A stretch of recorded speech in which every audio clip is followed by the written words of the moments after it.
ada 300 desa di Sumatera Utara yang terindikasi rawan narkoba. 300 desa, wah. Bagaimanalah mungkin Sumatera Utara bisa maju bermartabat kalau masyarakatnya, penduduknya terpengaruhi oleh narkoba. Jangan pernah dekati narkoba. Walaupun segala macam bujuk rayuan.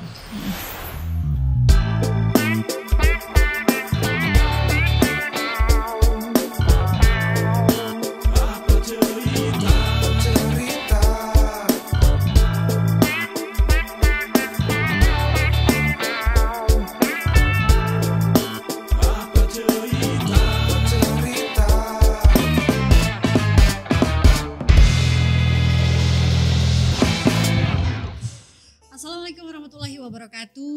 Halo sahabat podcast, apa kabar Anda hari ini? Semoga semuanya dalam keadaan sehat ya. Dan mudah-mudahan kita semuanya tetap menjaga kesehatan diri kita ini di tengah cuaca Kota Medan yang sangat ekstrim ya belakangan ini. Dan pemirsa, senang sekali kita ketemu lagi, saya Kori, dan tentunya kita masih di podcast Apa Cerita. Nah, kira-kira Apa Cerita kali ini akan ngobrolin apa ya? Tentunya kita akan mengangkat isu-isu yang menarik untuk diperbincangkan. Baik, sahabat podcast, kali ini kita akan membahas tentang narkoba nih. Waduh, nah kalau kita berbicara tentang narkoba ya teman-teman ya, bahwa ini adalah salah satu momok bagi kita ya, bagi bangsa Indonesia, karena memang penyalahgunaan narkoba ini sudah merasuk ke semua lini kehidupan masyarakat, baik itu dari setara sosial bawah, menengah maupun sampai atas ya teman-teman ya. Dan tentu saja ini salah satu yang harus kita berantas bersama-sama, harus kita perangi bersama-sama tentunya dengan program-program yang harus kita lakukan seperti yang telah dilakukan oleh Kesbangpol Sumatera Utara ya pemirsa. Kesbangpol Sumatera Utara telah melakukan sosialisasi tentang seperti apa pemberantasan narkoba. Kemudian ada juga salah satu program yang cukup menarik ya teman-teman, bahwa ini ada program pembangunan kelurahan desa bersinar ataupun desa bersih narkoba. Nah, ini menarik dan kali ini akan kita bahas langsung dengan bintang tamu yang sudah kita undang di podcast Apa Cerita ya. Sudah hadir bersama saya di sini ada Kepala Badan Kesbangpol Bapak Insinyur Ardan Nur MM. Kita sapa dulu. Selamat sore Pak Ardan, apa kabar Pak Ardan? Baik sekali. Alhamdulillah sehat ya Pak Ardan ya. Waduh, kalau kita bicara tentang narkoba, waduh ini kemarin Kori baru baca berita ya Pak Ardan ya, bahwa ada 1,3 ton penyelundupan narkoba yang berhasil ditangkap di Jalan Jamin Ginting kemarin hari Senin. Ini wah luar biasa kalau kita berbicara tentang narkoba. Kalau dari pandangan Pak Ardan sendiri, menurut Pak Ardan narkoba ini seperti apa sih Pak Ardan penyalahgunaannya sehingga bisa merusak segala sektor kehidupan masyarakat begitu Pak Ardan? Barusan kita mendengar ada 1 ton lebih, ya luar biasa. Luar biasa, itu wah banyak sekali. Itu yang ketahuan. Yang belum ketahuannya juga kita tidak tahu. Yang pasti, yang tidak ketahuannya itu pasti lebih banyak. Iya. Nah, artinya sudah sejauh itulah kira-kira peredaran. Ini kan tentu peredaran ini kan demand. Permintaan. Kalau permintaan banyak pasti banyak. Benar. Ya. Kalau permintaan tidak ada itu pasti tidak ada. Benar. Nah, dengan kasus yang pernah kita dengar dan kita saksikan sendiri, begitu banyaknya narkoba yang masuk. Itu yang terlihat. Bagaimana lagi yang kita tidak tahu. Nah, artinya sudah sebegitu banyaknya demand itu. Artinya apa? Kita mengetahui narkoba ini itu bisa bersifat sintetis maupun non sintetis ya. Ganja itu merupakan produk tanaman ya, tumbuhan ya. Sekarang banyak sekali derivat turunannya. Benar. Nah, ini yang susah kita deteksi. Artinya apa? Narkoba ini salah satu efek yang paling bahaya itu adalah merusak susunan saraf pusat, sistem saraf pusat. Artinya apa? Kalau saraf pusat itu terganggu, pola pikir, dia tidak bisa lagi berpikir positif, mana yang baik, mana yang jelek. Yang penting hasrat dia terpenuhi, keinginan terpenuhi akan narkoba, apapun dia lakukan. Nah, ini efek yang paling berbahaya sekali. Dan ini pasti akan merusak moral generasi penerus kita ke depan. Jangan sampai ini terjadi. Harus dari awal kita deteksi dan dini. Benar. Baik, benar Pak Ardan. Dan menurut data ini ya Pak Ardan ya dari BNN Pusat bahwa Sumatera Utara menduduki peringkat pertama mengalahkan Jakarta untuk penyalahgunaan narkoba. Waduh gimana gitu, kita miris sekali melihat data ini ya Pak Ardan. Kita ranking pertama tidak tepuk tangan ya. Aduh, ini menangis kita mendengarnya Pak. Aduh, ini bagaimana ini Pak, narkoba bisa masuk ke dalam bangsa Indonesia ini sebenarnya seperti apa sih Pak Ardan sampai kita bisa menduduki peringkat pertama loh ini? Hasil penelitian, ya itu bandar itu boleh dibilang hampir tak pernah memakai narkoba. Oh iya. Ya, narkoba tidak pakai. Bandar. Nah, mereka punya strategi, punya sistem, punya cara untuk memasarkan itu. Artinya apa? Narkoba ini sesuatu yang menggiurkan dari sisi keuntungannya. Ya. Jadi dengan risiko yang tinggi, dengan untung yang begitu besar, mereka berani melalui risiko itu. Artinya apa? Mereka sudah perhitungkan ini. Ya. Bagaimana cara pemasaran, bagaimana cara menjual, siapa target mereka. Targetnya. Artinya mereka punya konsultan. Mungkin kita tak punya konsultan. Ya. Ya, mereka punya, sehingga target penjualan yang dulu di kota sekarang sudah lebih mudah mendapatkan narkoba itu di desa. Itu terbukti. Nah, kenapa terjadi seperti itu? Karena mereka punya strategi tadi. Oh, kalau di kota mungkin aparat hukum sangat banyak. Coba di desa mana ada aparat hukum? Benar. Tidak ada. Babinsa mungkin hanya menangani berapa kawasan. Nah, kalau ada permasalahan barulah aparat hukum turun. Jadi mereka jauh lebih leluasa menjual itu di desa kelurahan. Nah, kita coba mensisir itu dengan membuat program-program langsung ke desa kelurahan. Nah, dengan kita namakan programnya Desa Bersih Narkoba. Desa Bersih Narkoba. Dan itu bukan hanya di Sumatera Utara saja, semua di seluruh Indonesia. Tapi program pelaksanaannya kita sudah setingkat lebih jauh dari yang dibuat-buat teman-teman yang di Indonesia. Seperti apa itu Pak Ardan? Kita telah membuat relawan anti narkoba. Relawannya sudah ada ya. Jadi di tahun ini kita telah laksanakan 38 desa. 38 desa. Dengan masing-masing desa 15 orang. Relawannya itu tadi ya. Dan selanjutnya akan kita buat mencapai 300 desa, karena desa 300 itu merupakan desa yang terdampak zona merah hasil daripada penyampaian BNN. Ada 300 desa di Sumatera Utara yang terindikasi rawan narkoba. 300 desa, wah banyak sekali tuh Pak Ardan. Baik, berarti tadi Bapak katakan bahwa ada 300 desa yang zona merah penyalahgunaan narkoba, desa dan kelurahan. Ini banyak juga ya Pak, banyak sekali malah. Waduh, ini kira-kira seperti apa nih Pak? Kalau di desa itu mereka penyalahgunaannya itu mereka pengedarkah, pemakaikah, atau yang seperti apa ini kalau di desa Pak Ardan? Jadi begini, kalau dulu kita lihat narkoba itu banyak di kota.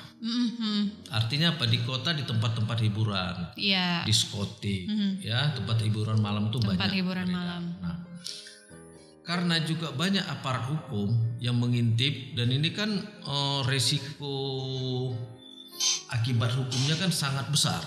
Jadi mereka buat strategi sehingga ada saat-saat tertentu narkoba itu tidak nampak, tidak terlihat, susah mendapatkannya. Nah, akhirnya mereka buat strategi perubahan dengan menjual ke desa-desa. Menjual ke desa malah ya? Iya. Karena bandar itu menyisir. Artinya tidak terang-terangan mereka jual. Mungkin yang sangat rentan itu kan remaja. Benar. Remaja ke dewasa itu sangat rentan sekali. Anak-anak sekolah. Nah, awalnya mereka hanya mungkin menyampaikan dengan teman ke teman. Wah, ini ada barang bagus supaya kok gairah untuk kerja, olahraga dan segala macam. 1, 2, 3 kali itu mungkin gratis. Benar.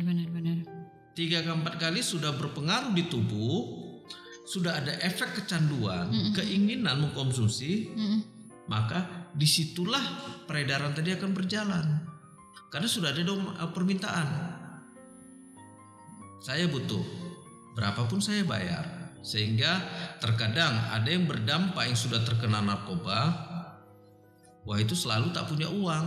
Karena apapun yang ada sama uang yang ada pada diri dia pasti habis untuk gaya konsumsi narkoba. Karena sudah candu itu tadi ya Pak ya, tidak bisa kalau nggak mengkonsumsi. Dan ini tidak hampir semua kalangan kena, mulai dari pekerja kasar, kemudian top manajer, malah kalangan artis, malah kalangan pejabat banyak yang kena ini. Benar sekali. Karena efek ketergantungannya dan merusak sistem saraf pusat itu yang sangat-sangat berbahaya sekali. Benar sekali. Nah, ini yang menjadi pemikiran kita, apa langkah supaya Sumatera Utara, ya khususnya Sumatera Utara ini terbebas dari bahaya narkotika. Nah, tentu ini tidak perannya Kais Bangpol saja. Benar. Ya, semua elemen masyarakat dituntut untuk bisa untuk ini.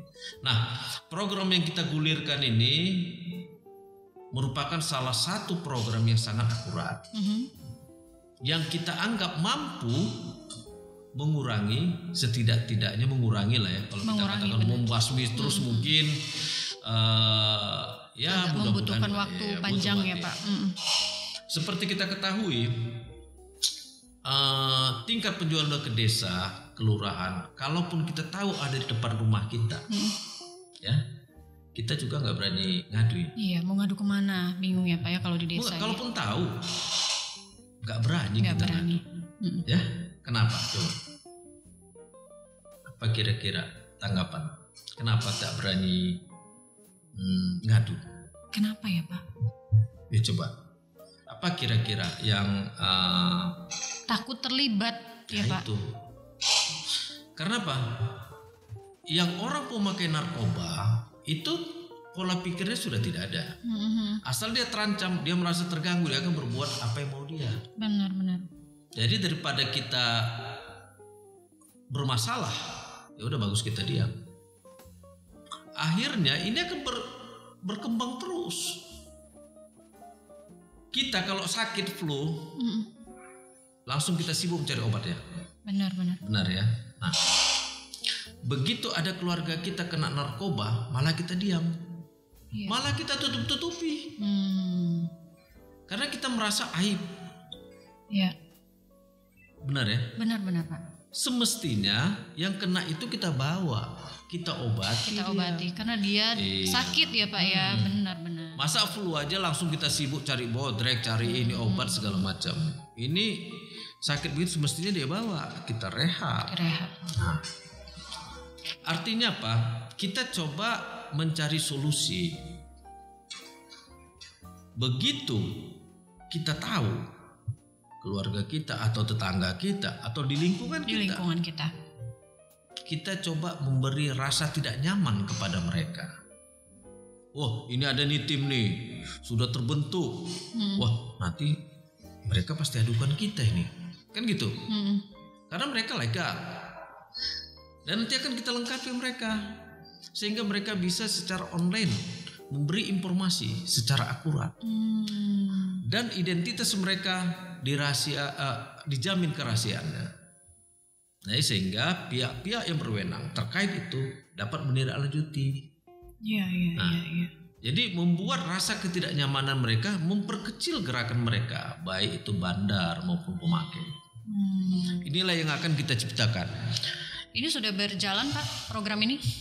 Sudah berjalan. 38 desa. 38 baru kita mulai tahun 2022 dan akan kita lanjutkan di 2023 ini. Iya. Dengan membuat aplikasi-aplikasi tadi. Jadi aplikasi ini desa-desa yang telah kita bentuk itu akan dapat mengakses Dan umum juga bisa mengakses itu. Tetapi tidak kita berikan login kepada orang-orang, karena kalau sifatnya ini kan bisa saja nanti adu domba, bisa saja nanti malah memperkeruh suasana. Tapi ada orang-orang tertentu yang dapat mengakses ini. Oh gitu. Ya. Berarti ini menerima pengaduan masyarakat seperti itu ya Pak ya, dan bisa diakses secara online. Bisa, misalnya nanti ada keluarga kita, mungkin susah dia rasa untuk mengadukan untuk direhab, dia bisa langsung. Jadi ini merupakan suatu program yang ke depan akan saya pastikan supaya ini bisa terjadi. Walaupun memang di tahun 2022 ini oleh karena mungkin penganggaran kita belum memadai, sehingga kita harapkan 2023 ini akan terbentuk. Baik, nah ini berarti kan sudah berjalan kurang lebih 1 tahun ya Pak Ardan ya. Seperti apa Pak, sejauh mana efektivitasnya program ini berjalan di kelurahan dan desa-desa? Ya, masyarakat sangat antusias. Masyarakat menilai baik. Saya tadi barusan saya berulang dari daerah Binjai Utara terkait pembentukan desa narkoba. Dan kita mendapat dukungan penuh dari pemerintah Provinsi Sumatera Utara, baik itu eksekutifnya maupun legislatifnya. Sangat-sangat mendukung sekali program ini, karena kita ketahui ini kan merusak mental, attitude. Bagaimanalah mungkin Sumatera Utara bisa maju bermartabat kalau masyarakatnya, penduduknya terpengaruhi oleh narkoba. Nah, itu mau kita singkirkan jauh-jauh. Iya. Nah, baik, mudah-mudahan ini dapat berjalan panjang, kita lanjutkan lagi di tahun 2023 ya Pak Ardan. Insya Allah, mudah-mudahan. Baik, nah ini kan narkoba sudah ke semua lini ya. Tadi Pak Ardan juga menyebutkan dari kalangan atas, kalangan bawah, bahkan pekerja kasar, pekerja yang eksekutif. Wah, ini nggak pandang bulu lah istilahnya Pak Ardan ya. Nah ini menjadi agak mengkhawatirkan adalah untuk generasi-generasi muda kita yang nantinya akan memimpin bangsa kita ke depan ya Pak Ardan. Ini seperti apa dampaknya nanti Pak, penyalahgunaan narkoba ini untuk generasi muda, kaum milenial ini Pak Ardan? Dampaknya saya rasa kita semua tahu ya. Itu kan nggak bisa ditutupi. Saking banyak maraknya ini, saya yakin juga kita semua sini tahu ya, bahwasanya salah satu efek yang paling sering kita lihat itu ngomongnya nggak jelas, mulutnya selalu ngunyah-ngunyah gitu ya. Itu salah satu efek daripada pemakaian tadi. Contohnya dalam hal ini sabu. Karena ini peredaran narkoba ini ada tren-trennya.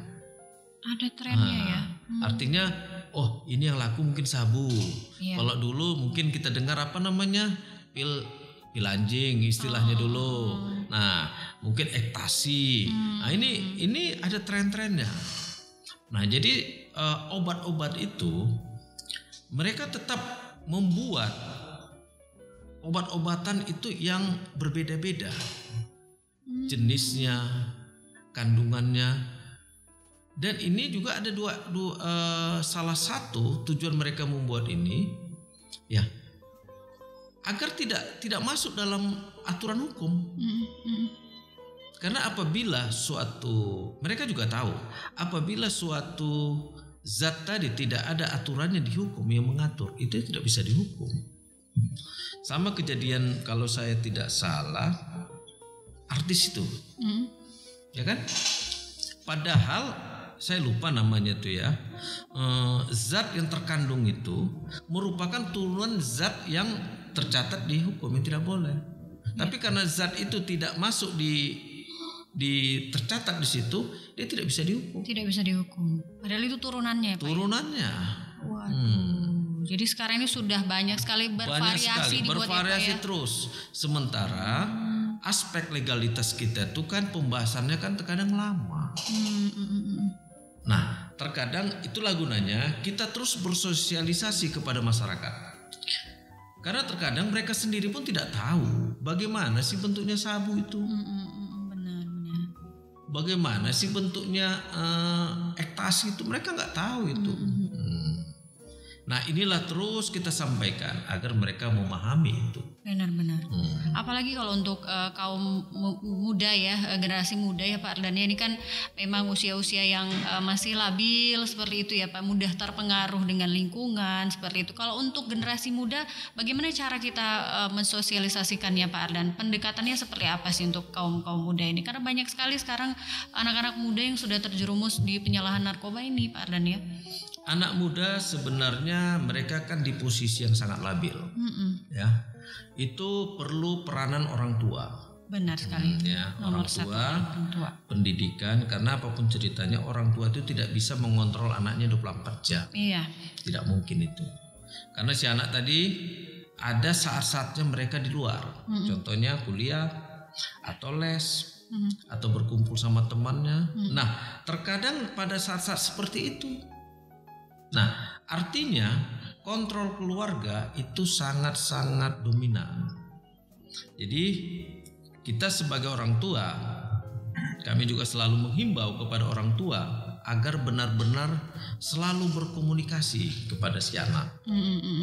Sehingga apabila terlihat ada perubahan-perubahan terhadap si anak yang tidak seperti biasanya, mereka sudah tanggap.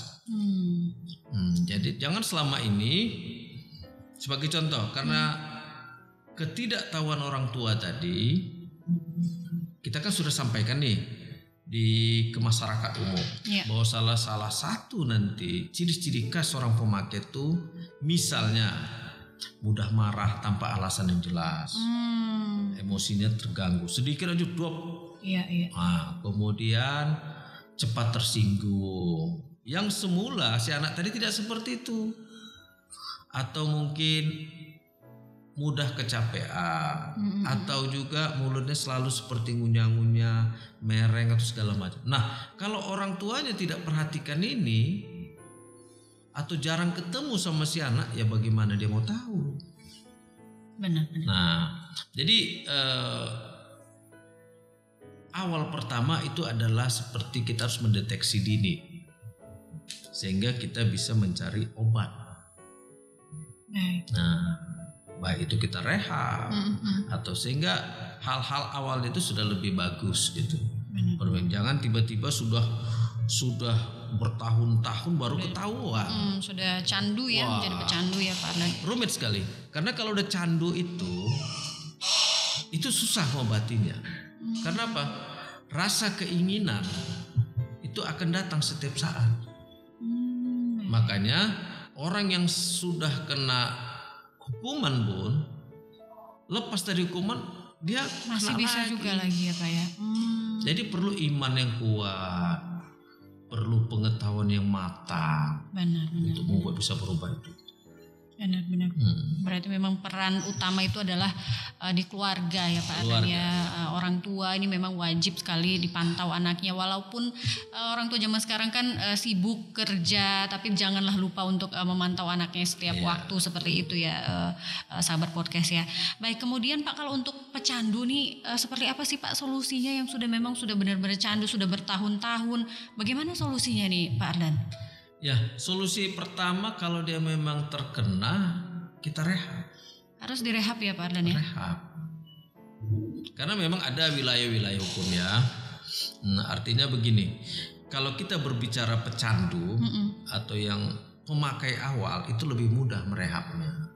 Pemakai awal? Iya, kita rehab dia tidak seperti rehab kriminal. Tidak seperti di penjara apa begitu. Rehab itu lebih manusiawi.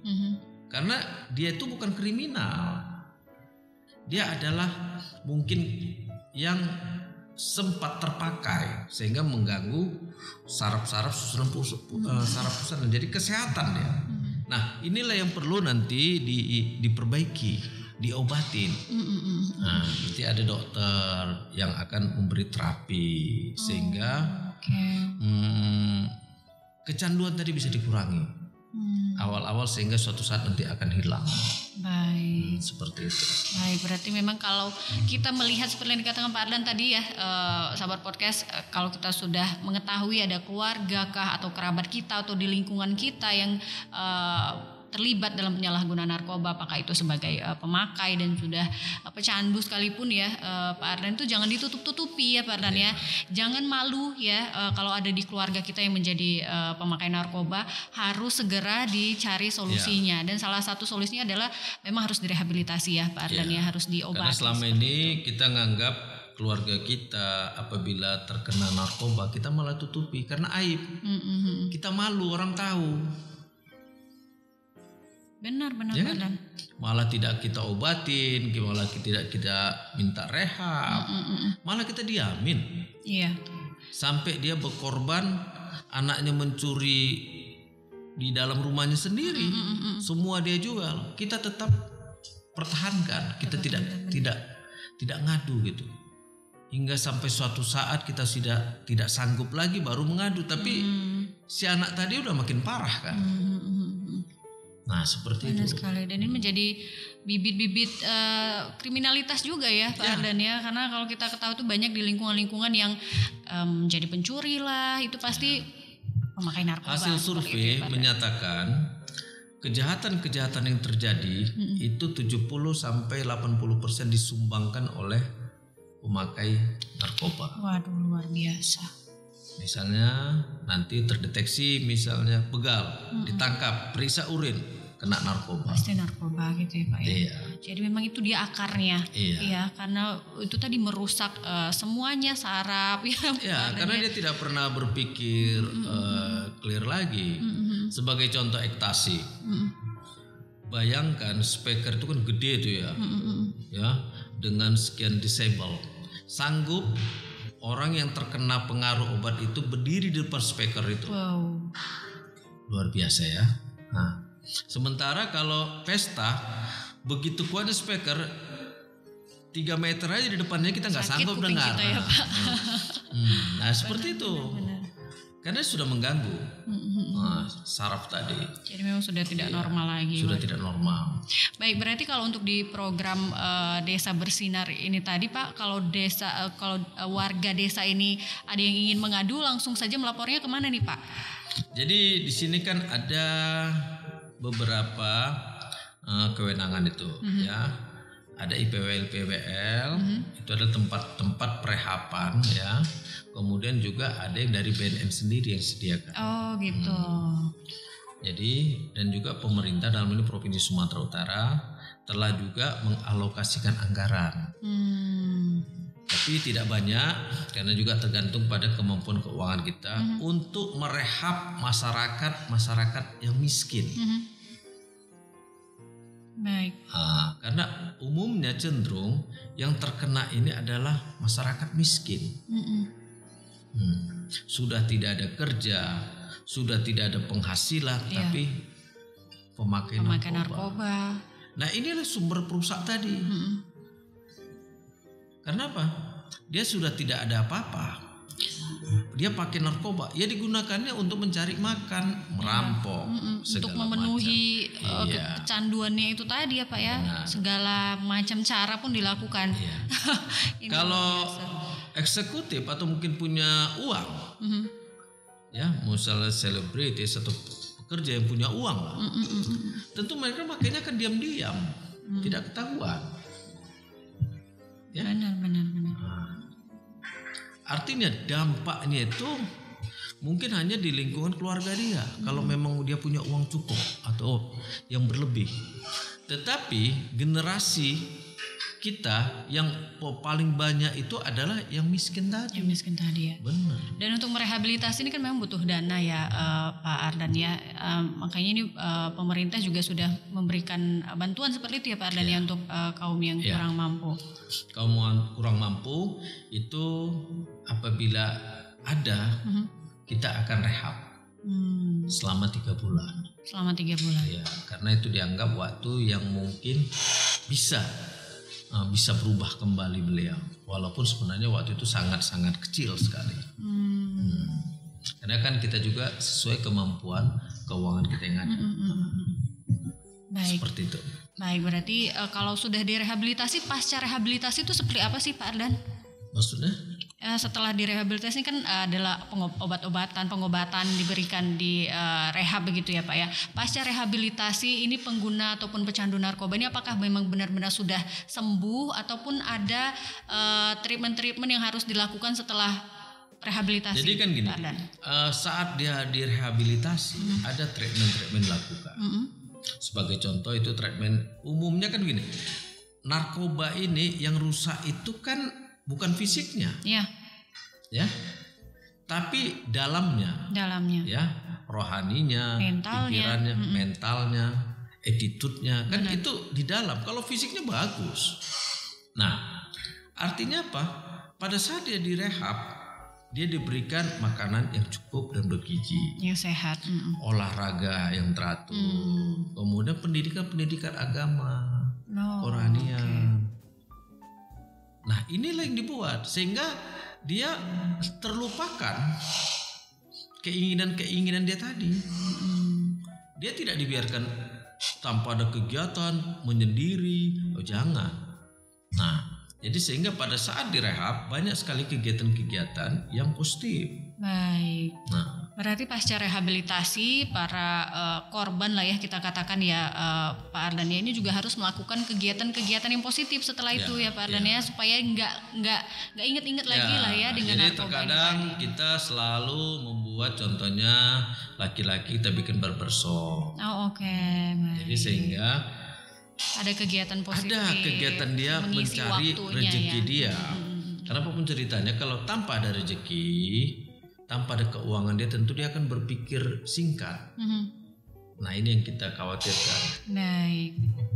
Baik Pak Ardan, di sini ada sosialisasi tentang Perda ya Pak Ardan ya, Perda Provinsi Sumatera Utara nomor 1 tahun 2019 tentang fasilitasi pencegahan penyalahgunaan narkotika ya, psikotropika dan juga zat adiktif lainnya. Baik, ini seperti apa sih Pak Ardan tentang Perda ini tadi yang nomor 1 tahun 2019, adakah sosialisasinya nih Pak Ardan? Jadi gini, Perda tadi tuh kita akan melibatkan forum-forum strategis. Ya, misalnya FKUB, kemudian forum kewaspadaan dini masyarakat, forum pewaruan kebangsaan, tokoh-tokoh agama. Karena akar menyampaikan kepada masyarakat tertentu ya, supaya memahami betul dampak bagaimana kira-kira penyebarannya, apa yang harus dilakukan apabila terkena, dan bagaimana mendeteksi dini supaya tidak terjadi kerawanan seperti itu. Jadi memang membutuhkan pihak-pihak terkait ya Pak Ardan ya, baik itu dari segi keagamaannya seperti karena itu. Narkoba ini tidak akan bisa kita hilangkan dengan menunjuk satu orang. Itu harus semua lini terlibat dalam penanganan ini. Benar dan seluruh masyarakat juga harus terlibat aktif ya Pak Ardan, harus tetap memantau kalau ada di lingkungan kita, harus segera dilaporkan seperti itu, karena untuk menjaga ya Pak Ardan lingkungan kita agar tetap sehat dan bersih dari narkoba. Seperti itu. Baik, kemudian Pak Ardan di sini ada surat tentang edaran Gubernur Sumatera Utara ya nomor 354/5672 tahun 2022 nih ya Pak Ardan, tentang pembangunan kelurahan Desa Bersinar yang disampaikan oleh Pak Ardan tadi, dan pemberian bantuan biaya rehabilitasi narkoba untuk keluarga tidak mampu di Provinsi Sumatera Utara. Ini bagaimana implementasinya Pak Ardan sejauh ini? Itu sudah kita laksanakan. Malah kurang lagi. Malah masih kurang ya Pak. Saking banyaknya masyarakat tidak mampu. Itu sudah habis. Jadi dengan 2.000 orang ya untuk rehab selama 3 bulan. Selama 3 bulan. Ya, sudah habis. 1.000 orang, mohon maaf. 1.000 orang ya. 1.000 orang tahun lalu yang ditampung dan itu telah habis dilaksanakan. Jadi banyak yang direhab itu di IPWL yang swasta. Nah, itu yang kita biayai. Masyarakat yang tidak mampu tadi. Memang BNN juga ada membuat hal seperti itu, tapi kemampuan BNN juga sangat terbatas. Jadi malah terkadang karena tidak ada anggaran, itu bisa jadi begitu ditangkap atau pada saat razia tidak ada lagi tempat, akhirnya dia lepas. Iya benar sekali. Nah ini kan tidak solusi.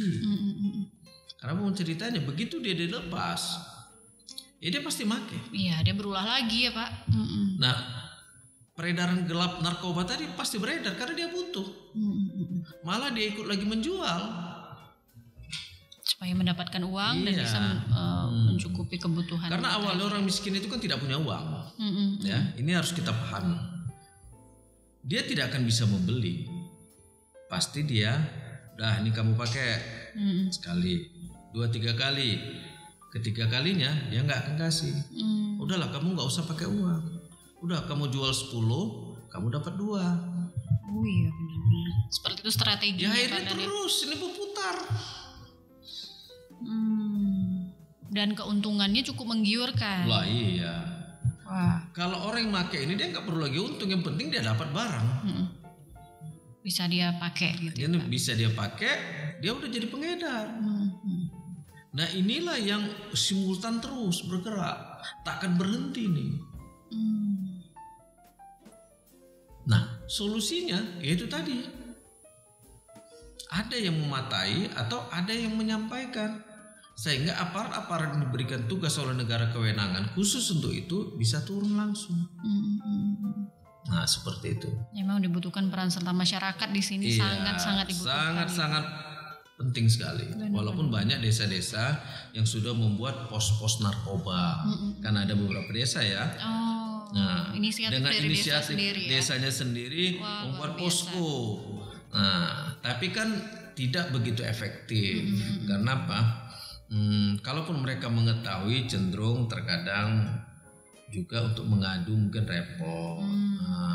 Andai kata desa itu jauh misalnya dari tempat mengadu, kan berpikir lagi, waduh gimana lagi transport ini. Nah nanti dengan ada aplikasi ini kan tidak membutuhkan itu, tinggal selesai. Baik. Nah setelah berjalan program ini Pak, sudah banyakkah kasus yang ditemukan Pak di desa-desa ini Pak di Sumatera Utara? Kalau kasus sangat banyak ditemukan. Banyak ya Pak ya? Wah luar biasa. Sudah berjalan. Cuma kan kita akan membuat inovasi terobosan-terobosan untuk mempermudah ini semua. Artinya tahap pelaporan, informasi, hal-hal misalnya yang perlu dilakukan tindakan-tindakan secepat mungkin tuh bisa lebih cepat. Nah ini yang perlu kita dukung ke depan supaya ini bisa terjadi. Benar sekali, ini memang luar biasa programnya. Jadi memang menjurus ke desa-desa dulu ya, seperti desa itu ya, dan kelurahan. Desa dan kelurahan. Nah, sebagai ujung tombak daripada pembangunan di Provinsi Sumatera Utara. Benar sekali, dan mudah-mudahan ini berjalan dengan lancar, masyarakat juga dapat berperan aktif ya Pak Ardan ya. Baik, kemudian Pak Ardan bagaimana ini keberadaan dan peran Kesbangpol sendiri Pak Ardan dalam mengawal dan mengamankan Sumatera Utara agar penyalahgunaan narkoba ini tidak terus-terusan semakin meningkat dan peringkat 1 ini bisa kita turunkan lah Pak Ardan. Kesbangpol sendiri bagaimana ini Pak perannya dalam pengawalan? Kita memiliki peran sebenarnya tidak sebagai peran leader ya. Kita di sini sebagai stimulan ya. Trigger. Karena memang BNN kan sudah ada badan yang menangani langsung dari pusat sampai ke daerah. Nah, tapi kita pemerintah Provinsi Sumatera Utara tidak bertinggal diam. Kita berbuat apa yang bisa kita buat untuk lebih mempercepat. Iya. Jadi tentunya kita juga tidak akan mampu bekerja sendiri. Perlu dukungan berbagai pihak, berbagai elemen masyarakat untuk mempercepat proses ya. Menghambat, setidak-tidaknya menghambatlah dulu. Kalau kita bilang menghilangkan 0 mungkin rumit ya. Tapi saya yakin suatu saat ini pasti hilang. Kalau memang sudah keluarga tadi, lini terkecil itu kan keluarga. Benar. Kalau setiap keluarga menjamin tidak ada terjadi pemakaian narkoba atau penyalahgunaan, otomatis kan nggak ada lagi peredaran. Tidak ada, benar. Karena tidak ada yang minta. Nah seperti itu. Memang di keluarga itu harus dikuatkan dulu ya fondasinya ya Pak, baik itu dari pengetahuannya, kemudian tentang keimanan dari keluarga itu sendiri ya Pak, untuk benteng anak-anak kita di luar sana agar tetap ada bentengnya, walaupun banyak sekali godaan yang menghampirinya seperti itu ya Pak Ardan ya. Baik, kemudian Pak Ardan, ini program kan luar biasa, Kelurahan Desa Bersinar. Kemudian adakah program-program lain yang sedang dibuat dan ataupun yang sedang berjalan dan akan nanti dilakukan seperti itu Pak Ardan? Jadi kedepannya, kalau program di Kesbang itu terkait Desa Bersinar itu khusus ini.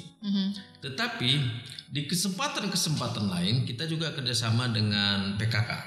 Oh, oke. Nah, karena kita tahu ujung tombak keluarga ini kan emak-emak nih. Betul. Ya, ibu.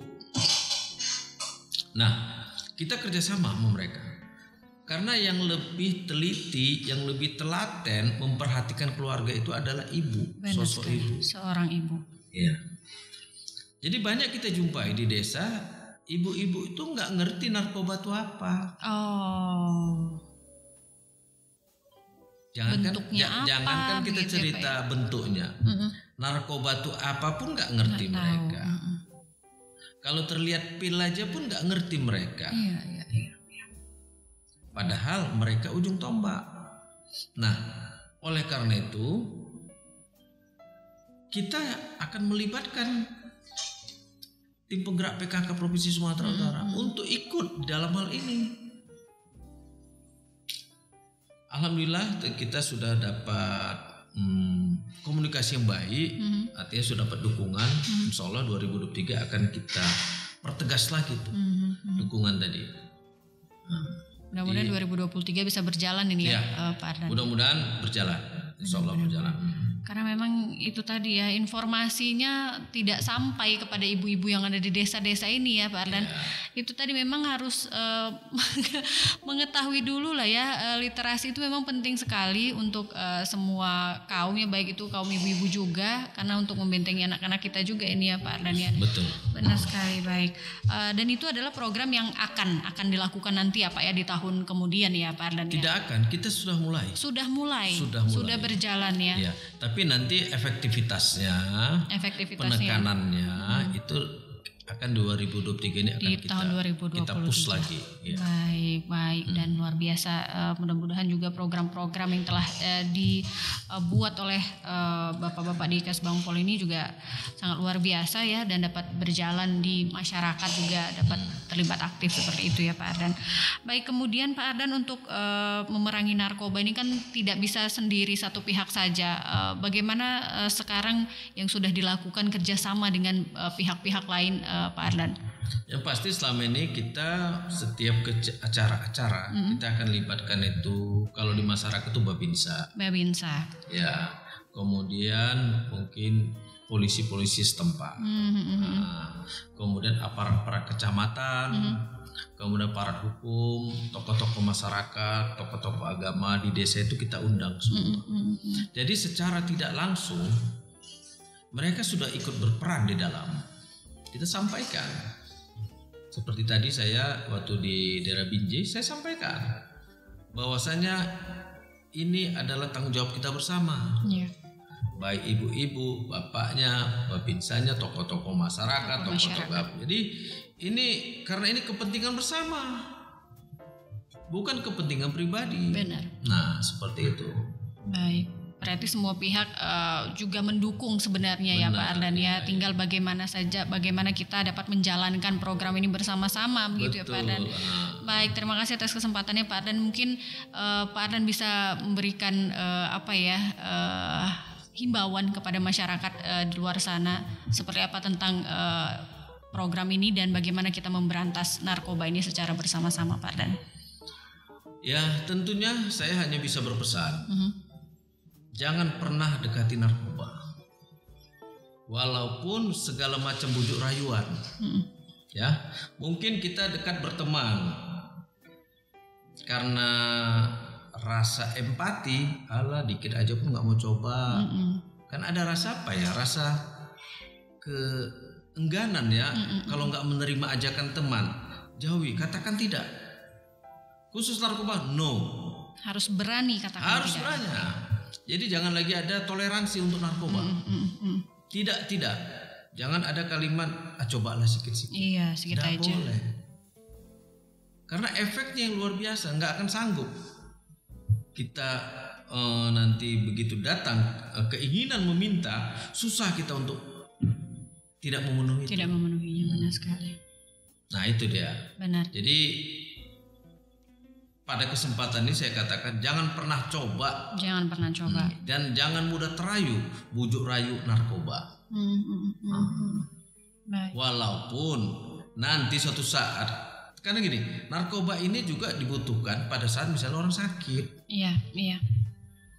Untuk obat-obatan medis. Misalnya kanker. Itu kalau mungkin ada untuk menghilangkan rasa nyeri, morfin. Tapi yang memberikan itu kan udah sesuai dosis, sudah ada takarannya.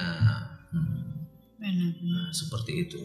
Baik, benar sekali. Apalagi ini pas sekali, cocok sekali untuk anak-anak muda ya Pak Ardan ya, yang memang masih labil dan mudah sekali terpengaruh dengan teman-teman, lingkungan. Bukan hanya anak muda, itu. Orang tua juga malah ya Pak. Juga banyak yang kena. Memang harus kuat ya Pak ya. Iya. Harus berani untuk mengatakan tidak. Karena dampaknya tadi yang luar biasa. Benar. Mungkin keinginan, kenikmatan yang didapat dari obat itu. Sehingga dia mampu 24 jam kerja. Selebriti itu kan banyak terlihat. Benar. Di media itu. Dia secara logika dia tahu. Secara keilmuan dia juga tahu. Efeknya. Tapi karena memenuhi hasrat tadi mungkin 24 jam kerja menunggu target coba dikit memang dia dapat itu, tapi ketergantungan dia, ketergantungan dia membuat ini rusak. Tanpa dia sadari. Iya. Baik. Jadi jangan sampailah kita khususnya jagalah keluarga kita. Baik. Ya. Dari yang terkecil dulu ya Pak ya, dari lingkungan keluarga kita dulu ya. Terus kemudian kita juga harus memantau lingkungan tempat tinggal kita bersama-sama seperti itu. Itulah yang kita buat sekarang. Memantau dari lingkungan terkecil. Ya. Dari desa, dari keluarga kita manfaatkan dengan tim penggerak PKK. Dari desa kita masuk. Saya rasa sudah desa cukup bersinar. Kita masuk. Mudah-mudahan dengan izin Allah, rahmat Allah, mudah-mudahan apa program yang kita buat ini dapat terlaksana dan terwujud dengan baik dan menghasilkan sesuai yang kita harapkan. Baik, amin mudah-mudahan. Dan terima kasih sekali lagi Pak Ardan yang telah memberikan waktunya, kesempatannya kali ini kita sudah berbincang-bincang ya. Sahabat podcast, terima kasih sudah menyaksikan podcast Apa Cerita kali ini. Mudah-mudahan menambah wawasan kita bersama, dan kita sebagai warga Sumatera Utara, ayo kita berantas narkoba bersama-sama. Kita turunkan peringkat 1, kalau bisa jangan ada peringkat-peringkatnya, ini nggak membanggakan ya Pak Ardan ya. Sangat miris sekali. Terima kasih sudah menyaksikan Apa Cerita kali ini ya sahabat podcast. Terus saksikan Apa Cerita selanjutnya. Jangan lupa komen, like juga subscribe ya. Terima kasih, saya Koryo. Assalamualaikum warahmatullahi wabarakatuh. Selamat sore, sampai jumpa. Waalaikumsalam warahmatullahi wabarakatuh.